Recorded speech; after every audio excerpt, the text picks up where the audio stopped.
자, 오늘은 이 히브리서 하반부의 말씀을 이제 한 주 정도 앞두고 있습니다.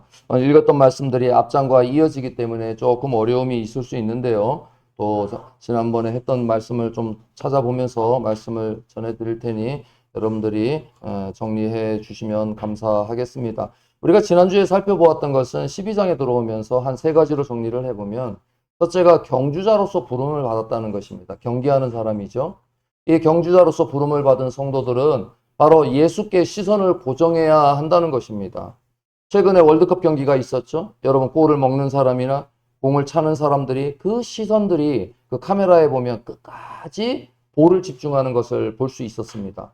이것처럼 경주하는 사람은 분명히 그것에 집중해야 할 것이 있는데, 성도들은 예수님께 집중을 해야 한다는 것이 지난주 첫 번째 말씀이었습니다. 그렇기 때문에 이 경주자는 부름으로 받아 그렇게 불러졌기 때문에 당시의 선수들은요, 이 맨몸으로 운동을 했습니다. 여러분, 올림픽의 근대 시작 아시죠? 바로 그때는 이 모든 사람이 옷을 벗고 했기 때문에 한 장의 옷이라도 걸치고 있었으면 그에게는 그것이 얽매이는 것이 되었습니다. 그렇기 때문에 얽매이기 쉬운 것을 벗어버려라 라고 하는 말씀을 마치 그리스도인들에게 너희는 죄를 벗어버리라 라고 하는 말씀으로 치환을 하고 있는 것입니다. 따라서 우리도 그것을 벗어버려야지만 하나님의 말씀 앞에 나아가서 우리가 하나님과의 진정한 평화를 누릴 수 있다라고 말씀을 드렸던 것입니다. 성도로서 우리는 믿음의 창시자이자 이 완전케 하시는 예수님을 시선을 고정해야만 그곳을 향해 달려갈 수 있다. 바로 우리가 영적인 경주자다라고 말했던 것입니다. 십자가의 극심한 고통, 그리고 그 조롱을 인내하고 참아내신 예수님을 따라가는 것은 우리에게는 분명한 것입니다. 따라서 이것이 우리가 첫 번째 살펴보았던 것이기 때문에 그곳에서 우리는 낙심하거나 지치지 말아야 한다라고 했던 권면과, 두 번째는 그렇다면 이렇게 믿음을 형성하기 위해서는 그냥 가만히 앉아서 묵상하고 생각하고 읽는다라고 되는 것이 아니라 우리가 바로 하나님의 그 훈련 코스가 있다는 것입니다. 경기에 나온 사람들은 실력을 증명하기 위해 나온 것이죠. 그 실력은 어디에서 가려집니까? 당연히 연습장에서, 훈련장에서 가려지는 것처럼 하나님께서는 우리에게도 훈련장이 있다는 것입니다. 근데 그 훈련장의 이름이 뭐냐라고 하면 바로 징계라고 하는 훈련이라는 것입니다. 하나님의 말씀을 듣고 그 말씀에 어떻게 해야 돼요? 나에게 찔림을 받기도 하고 내가 잘했구나 하는 생각도 하라는 것입니다. 이것이 12장 4절부터 11절까지의 말씀이죠. 왜냐하면 하나님께서는 우리와의 관계를 단순히 코치와 또는 훈련자의 관계가 아니라 바로 자녀의 관계로 삼기 때문입니다. 자녀의 관계로 삼기 때문에 이 훈련이라고 하는, 징계라고 하는 것을 통해서 우리로 하여금 온전한 곳으로 나아가게 하신다는 것입니다. 그래서 지지난주에 예로 들었던 것이, 수술이라는 것을 통해서 그 병을 낫는 것은 아무리 고통이 크다 하더라도 수술을 해야 하는 고통을 견뎌야지만 낫게 되는 것처럼 당장에 괴롭다, 징계받는 것이 당장에 괴롭다라고 성경도 우리에게 이야기하고 있습니다. 그러나 그것을 피하지 않고 견딜 때 비로소 어떻게 찾아온다? 의와 평강의 열매가 찾아온다라는 것이 두 번째 메시지였습니다.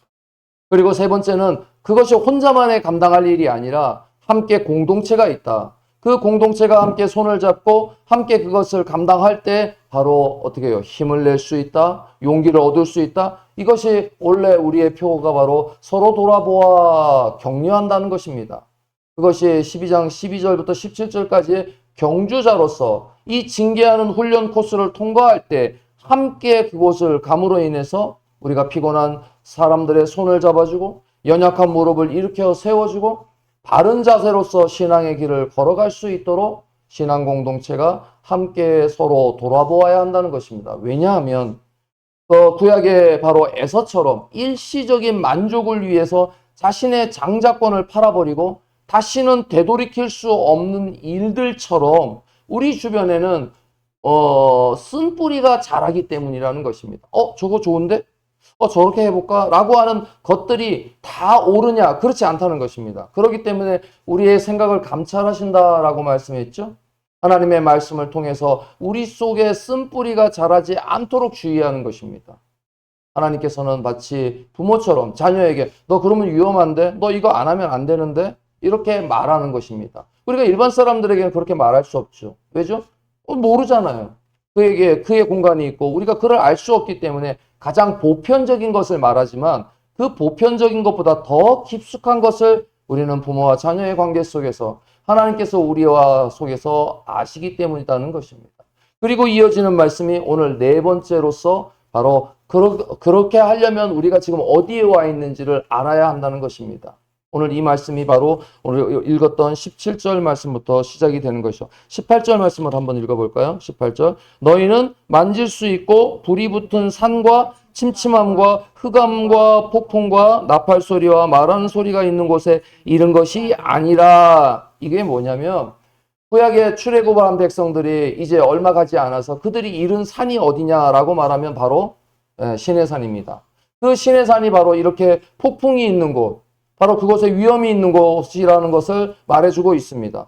그것은 하나님의 두려움이었죠. 왜냐하면 그 산 정상에서 이 몰아치는 이 그 화염, 또 그곳에서 있는 그 공포, 그곳은 함부로 올라가면 죽는 곳이었습니다. 올라오지 말라고 하나님께서도 말씀하셨던 곳입니다.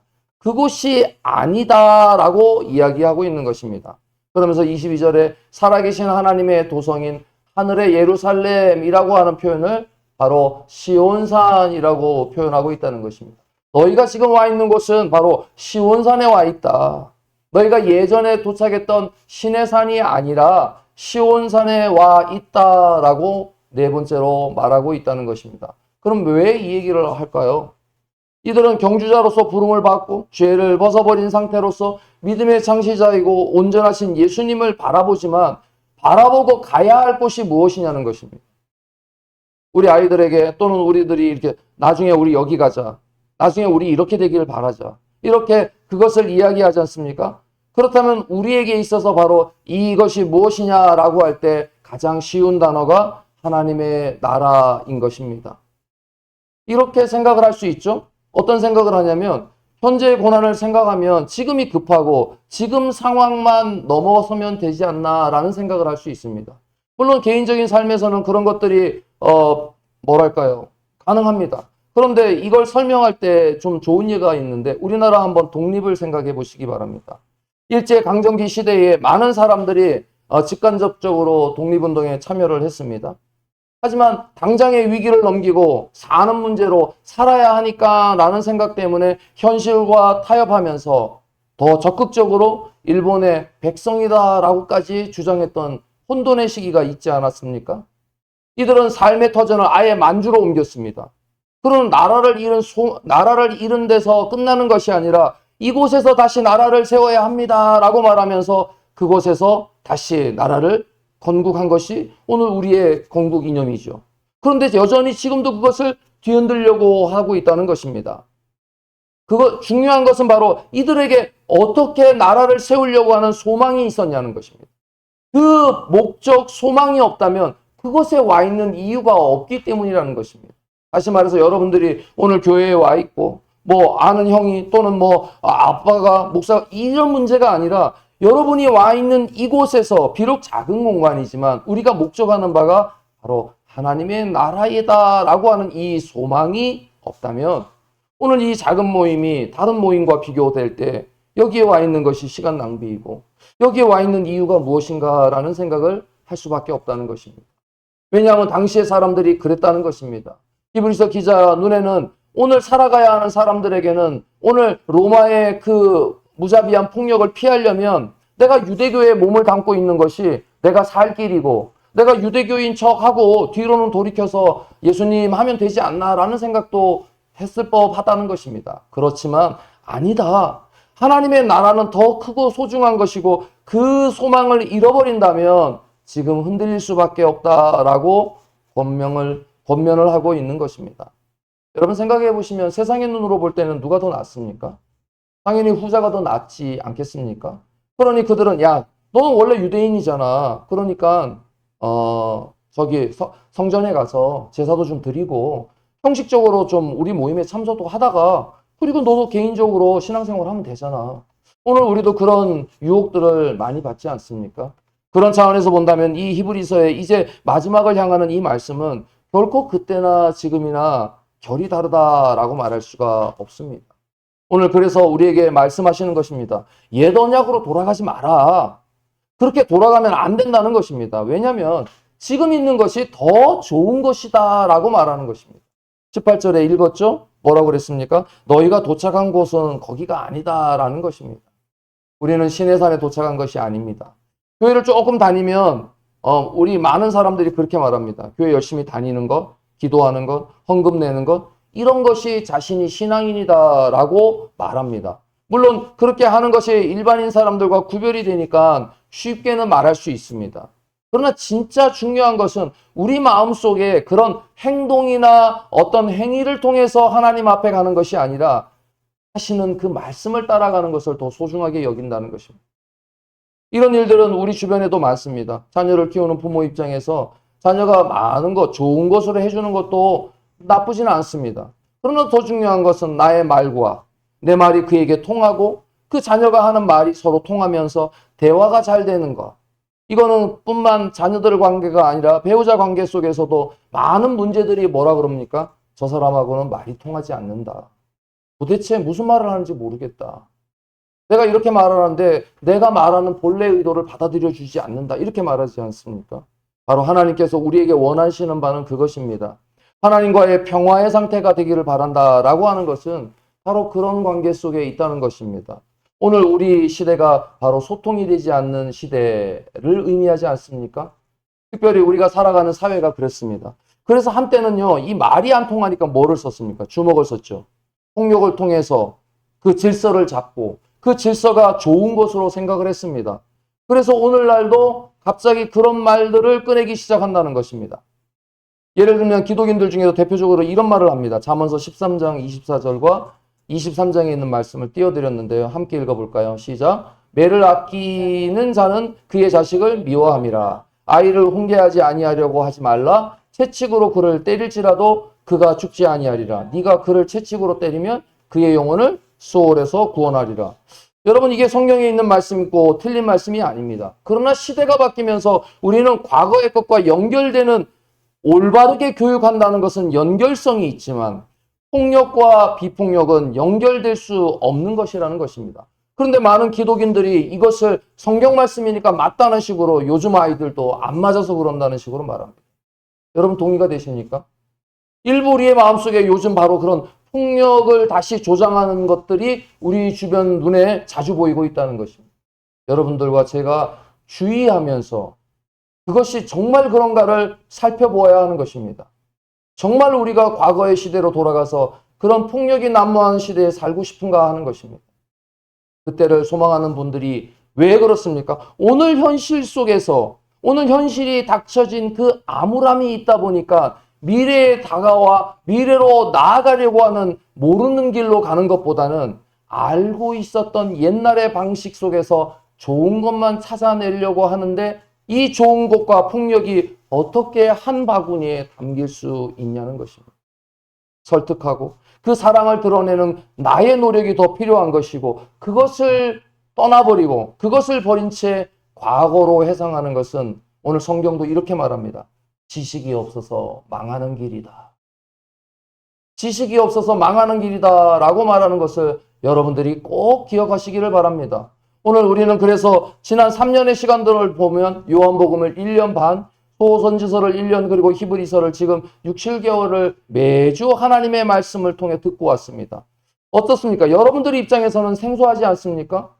성경의 말씀대로 하고 있는데 생소한 이유는 우리가 성경의 말씀대로가 아니라 그 성경을 쉽게 듣고자 하는 욕망 때문에 쉬운 것, 우리 인간의 마음을 무엇인가 간질간질하게 돋구어주는 것에 더 초점을 맞추고 있다는 것입니다. 하지만 지나보니까 구약의 말씀과 신약의 말씀들이 어떻게 연결되며 그곳 속에서 예수 그리스도의 말씀이 어떻게 우리에게 적용되어야 하는가를 살펴보지 않았습니까?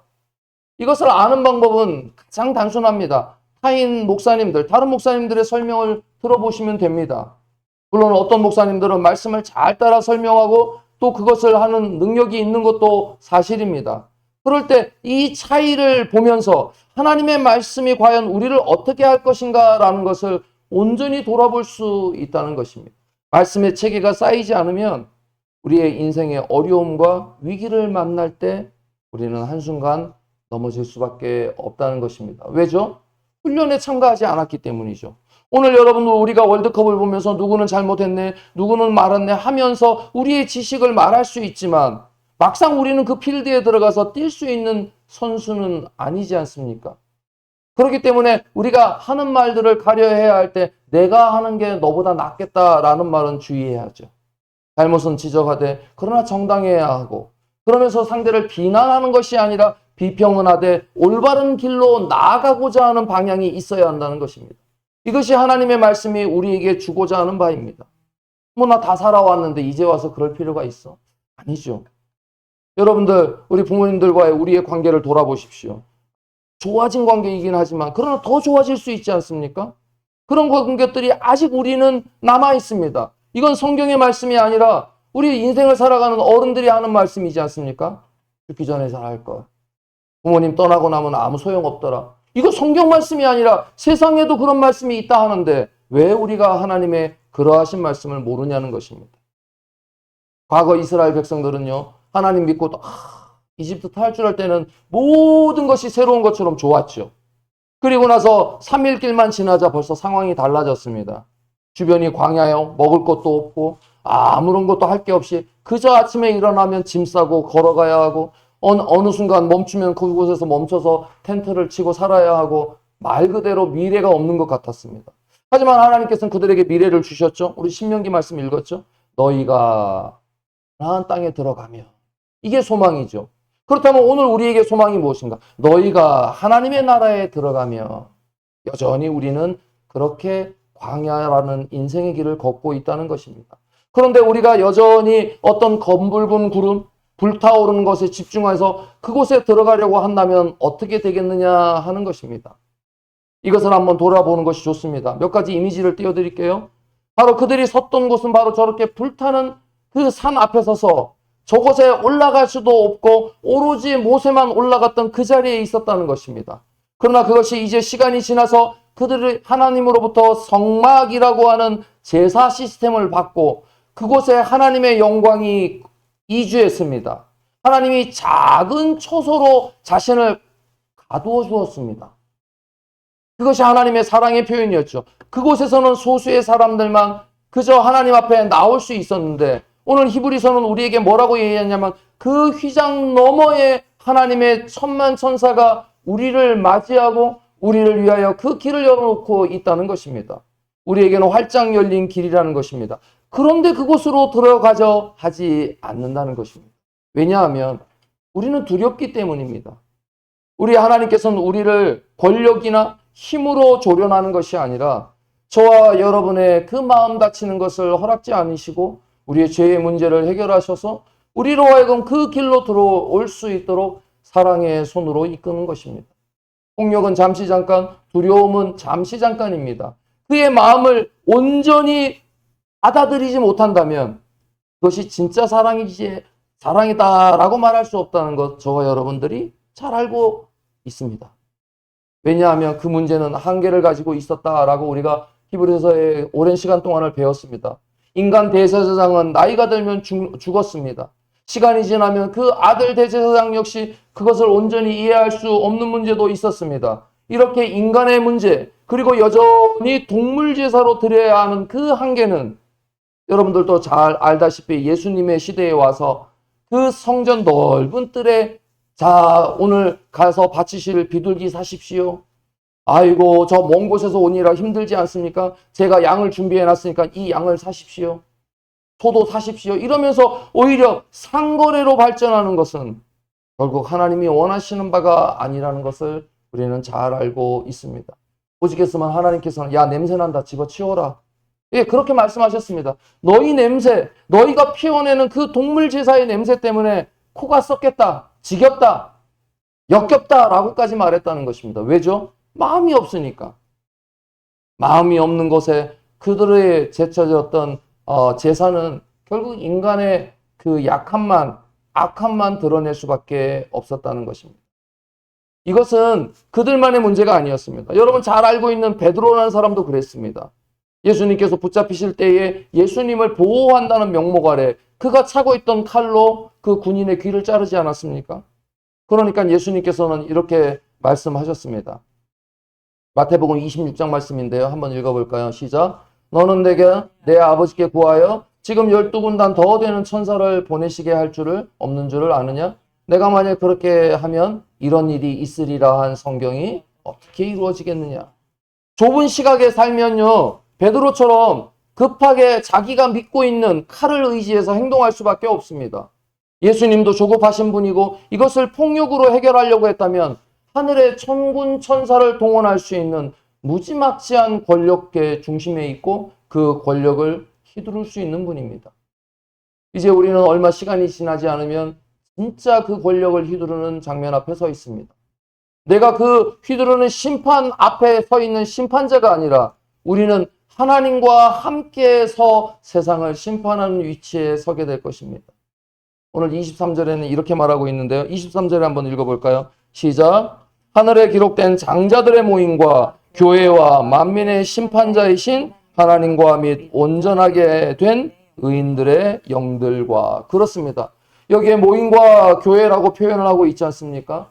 이 모임은 우리가 볼 때 작은 소모임을 말하는 것이 아니라 공식적인 모임을 의미하는 것입니다. 오늘 우리의 모임은 작고 가족들로 구성되어 있지만 이 모임은 작아서의 작은 소모임이 아니라 바로 하나님의 말씀 앞에 예배를 드리는 공식적인 모임이라는 것입니다. 그것이 우리가 이 모임에 의미가 있는 것입니다. 그리고 그곳에 함께 모여 가족들이 함께 예배할 수 있다는 것은 그에 따르는 복인 것이 되는 것이죠. 오늘 그래서 그 하늘의 모임의 공식적인 모임과 교회와 연결하고 있죠. 그러니 우리가 오늘 이 교회에 앉아 있는 것, 이 교회에서 예배를 드리는 것은 바로 하나님의 그 거룩하신 바로 축하의 모임을 대표하고 그것이 비록 축소는 되어 있더나 이 땅에서 맛보고 있다는 것으로 연결되고 있는 것입니다. 여러분 마트에 가면 맛보는 것을 주죠? 먹어보십시오. 그래서 그 맛을 보고 나면 어떻게 됩니까? 그것을 구매하지 않습니까?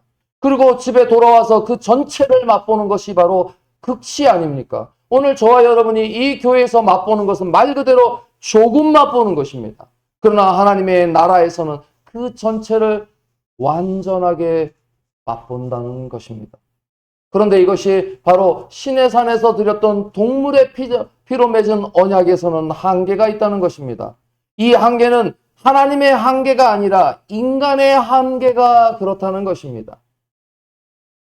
마치 비싼 물건을 주면 그것을 잘 지켜내지 못하는 우리들의 모습처럼 말입니다. 비싼 것을 잘 지킬 수 있는 능력은 그것을 귀하게 여길 줄 알고 그것을 잘 다룰 줄도 아는 능력이 함께 있어야 하는 것입니다. 하나님께서 우리에게 불러주신 것은 이렇게 저렇게 해야 구원에 이른다는 것이 아니라 이미 휘장의 문으로 들어간 우리에게 그것을 감당할 수 있도록 이 땅에서 저와 여러분의 인생이란 시간을 통해서 그것을 온전히 감당할 수 있는 훈련의 코스로 삼으신 것입니다. 짜증날 때도 내 마음을 누구리틀 수 있는 힘, 상대가 나에게 해준 것이 생각나서 보복하고 또는 그렇게까지 대면하고 싶지 않지만 그러나 그것을 대면할 수 있는 힘, 이것이 바로 우리의 모습이어야 한다는 것입니다. 반면에 세상은 어떻게 합니까? 돈의 힘을 통해서 그것을 대신하죠. 돈 줄 테니 무릎 꿇어라. 돈 줄 테니 가서 사과해라. 돈 줄 테니 가서 네가 이겨라 라고 말하지 않습니까? 그것이 우리를 움직이는 동인이 되고 있다는 것입니다. 그러나 하나님의 말씀은 오늘 우리로 하여금 그렇게 움직이지 않아도 움직일 수 있는 하나님의 사랑하심을 보여주시는 것입니다. 이런데 왜 하필이면 갑자기 이 저자는 아벨의 피를 얘기할까요? 여기에 그 의미가 있습니다. 우리는 그럴 수밖에 없다는 것입니다. 여러분 아벨은 잘 모르지만 가인은 잘 알죠? 최초의 살인자라는 타이틀을 갖고 있는데 바로 그 가인이 죽인 사람이 바로 이 아벨입니다. 아벨이 죽으면서 그 피가 땅에 쏟아지고 그 땅에 쏟아진 피가 무엇을 얘기하냐면 복수해달라는 것입니다. 나의 이 억울한 죽음을 복수해달라는 것입니다. 이게 사람의 모습이라는 것이죠. 그래서 죽어서도 복수하고 내가 귀신이 되어서 돌아와서 내가 너를 어떻게 하겠다. 이런 것들이 우리 흔한 복수의 스토리 아닙니까? 그런데 예수 그리스도의 십자가의 피는 바로 복수를 호소하지 않는다는 것입니다. 우리는 그렇게 살아가야 하고 그것이 우리에게는 정상적인 것 같은데 하나님께서 주시는 예수 그리스도의 피는 복수를 요구하지 않는 평화의 피라는 것입니다. 이것을 우리는 샬롬의 상태라고 말합니다. 정말 우리가 원하는 것 이거 아닙니까?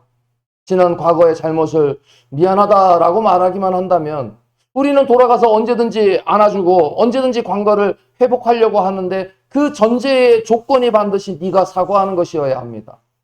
하나님께서는 우리의 사과를 원하지 않았습니다. 오히려 하나님께서는 먼저 관계의 틀을 형성해 놓고 이곳으로 돌아오라.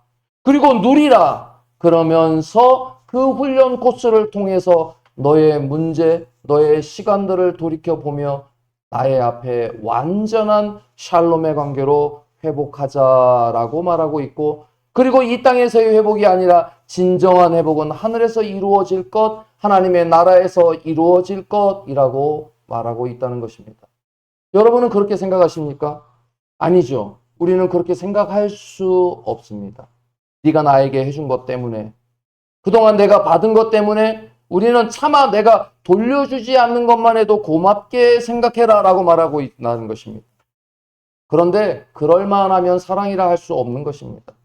우리가 받은 바가 있다는 것을 생각해 본다면 우리가 조금 더 넓은 것, 아니 좀 더 다른 시선으로 하늘을 바라본다면 저것도 용서하지 못할까라는 생각을 할 수 있죠. 철학자들이나 과학자들은 이미 자신의 학문에서 그걸 발견했습니다. 8세기거는 저 먼 우주에서 카메라를 돌려 창백한 점 하나를 찍고 저 점 하나에 우리 70억 인구가 모여 살고 있구나 라고 말했죠. 어떤 이들은 높은 산에 올라서 작은 마을들을 쳐다보며 저기서 왜 내가 아웅다웅하고 살았지? 그러면서 우리가 흔히 말하는 호연지기를 키운다라고 말하며 좀 넓은 아량을 베풀고 조금 더 부드럽게 대하고 이렇게 배워가지 않습니까? 그런데 왜 하나님께서는 우리에게 그런 마음을 주시지 않겠습니까? 하나님께서는 그것의 본질을 우리로 하여금 깨닫게 하신다. 하나님께서는 우리로 하여금 돌아가지 않게 하신다. 이것이 저와 여러분이 이 땅에서 누리는 샬롬의 상태를 말하는 것이고 그 샬롬의 상태를 통해서 하나님의 나라를 미리 맛보는 훈련을 하는 것입니다. 내가 약해서가 아니라 내가 못해서가 아니라 그렇게 하신 예수님을 통해서 예수님이 나를 용서해 준 것처럼 나도 저 사람을 용서해야지라고 말하는 것입니다. 그리고 내가 너에게 용서했다라고 그 사람에게 말하는 것이 아니라 오히려 주님 앞에 나와 주님 제가 그렇게 했습니다 라고 말할 때 우리 주님은 그 훈련 코스를 통과한 우리를 칭찬하신다는 것입니다. 그러니 주님과의 우리와의 관계가 바로 그렇게 샬롬의 관계로 커지면 그 커지는 영향이 각자의 회사에서, 각자의 가정에서, 각자의 공동체 구성원들에게 그것이 퍼져나가고 있다라는 것을 말씀을 드리는 것입니다. 여러분, 복음은 그런 것입니다. 제가 한 장의 사진을 더 보여드리겠습니다. 보자마자 잘 아실 텐데 바로 노아를 의미하죠. 노아는 전 인생을 배짓는 삶을 살았습니다. 왜요? 하늘에서 경고의 메시지가 있기 때문이죠. 그 시간으로 돌아가 보면 120년 동안 할 일이라고는 나무를 베고 깎고 조이고 붙이고 실패하면 다시 하는 그 삶을 우리는 뭐라고 얘기하겠습니까? 야, 인생의 아까운 시간을 허비하고 있구나 이렇게 말하지 않겠습니까? 그러나 노아는 어떻게 생각을 했을까요? 하나님의 약속을 따라 자신의 삶, 자기 가족의 모든 삶을 드러내는 그것. 우리는 어떤 면에서는 바로 어떤 배를 짓고 있는 사람과 같다는 것입니다. 결국은 홍수 심판이 일어났고 인류는 심판을 맞이했습니다. 오늘 본문에서 말하고자 하는 것은 바로 하나님의 심판이 다시 있다는 것입니다. 그 심판 앞에 저와 여러분들에게 각자 방주를 지으라 라고 말했다는 것입니다. 저에게는 우리 가족의 방주를 짓는 것이고 또 여러분에게는 여러분의 가정의 방주를 짓는 것입니다. 사이즈가 달라졌을 뿐이지 그 구원의 배에는 여러분들이 태워야 할 사람들이 있다는 것입니다.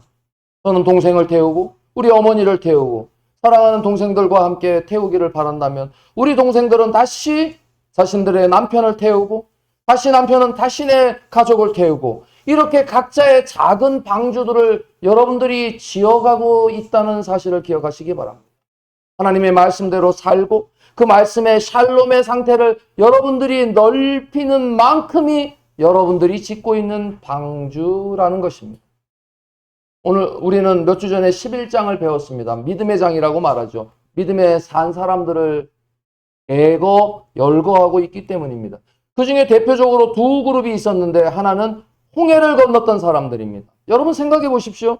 홍해 앞에 멈춰 섰는데 모세가 지팡이를 내려치고 뭐라고 앞에서 하는데 갑자기 물벽이 세워지더니 그 땅이 말라버렸습니다. 그 땅을 사람들이 건너가면서 옆에 있는 친구에게 말하지 않았겠습니까? 야, 지금 이게 무슨 일이야? 앞에서 뭔 일이 있었던 거야? 어떻게 물이 이렇게 지금 옆에 세워져 있지? 그런데 뒤에는 로마의 군사들이 따라오고 있습니다. 애굽의 군대죠. 애굽의 군대가 따라오고 있습니다. 야, 빨리 가자, 빨리 가자. 지금 여러분들 그들의 삶 속에서는 아무것도 할 수 없지만 벌써 그들은 그 은혜에 참여하는 자가 되었다는 것입니다. 또 한 사람의 무리가 이제 하나님의 말씀을 듣고 광야 세대를 끝낸 친구들이 이제 요단강을 건너고 처음에 만나는 여리고성 앞에 섰습니다. 든든한 여리고성은 무너질 기백이 없었습니다. 이들에게 있는 것이라고는 무슨 전쟁을 싸울 수 있는 뭐 병거나 칼이나 이런 게 없었습니다. 하나님께서는 돌아라. 매일같이 침묵하고 그 성을 돌고 마지막 날에는 7번을 돌아라. 집에 돌아왔습니다. 얘기하지 않겠습니까? 이게 지금 뭐 하는 짓이야 이게 지금. 왜 자꾸 성을 돌래? 야, 얘기해보니까 우리 집화장이 그러는데 이렇게 돌면 하나님께서 여리고성을 무너뜨리게 해주겠대. 이거 말이 안 되는데? 그럴 때 어떤 사람이 말하죠. 그래도 이거 했으니까 우리가 참고 돌아보자. 너 말하면 안 된다. 절대 말하면 안 된다. 그렇게 말하려고 하는 그 사람의 손을 잡고 그 말하고 싶은 그 눈빛을 때마다 손을 꾹꾹 눌러가면서 함께 돌지 않았겠습니까? 모든 사람들이 그 엄청난 200만 명이나 되는 인구들이 갑자기 모두가 죽은 듯 말을 하지 않는 것은 서로 연결되어 있는 끈들이 서로가 그것을 어쩌면은 감시하면서도 어쩌면은 손을 잡아주면서 조금만 참으라고 하는 그 모종의 눈빛을 보내면서도 결국 돌았을 때 이것을 말하는 것입니다. 결과는 하나님께서 주시는 것이지만 그 과정 속에는 저와 여러분들이 해야 할 몫이 있다는 것입니다.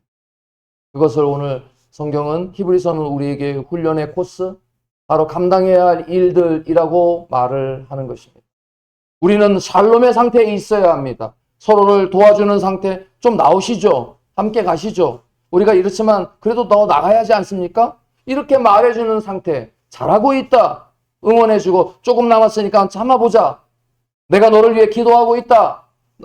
그 현장에 가니까 나를 위해 기도하고 있는 게 느껴지고 그런다면 그것을 통해서 우리는 함께 샬롬의 상태를 누리게 되는 것입니다. 여러분 왜 샬롬의 상태를 누려야 할까요?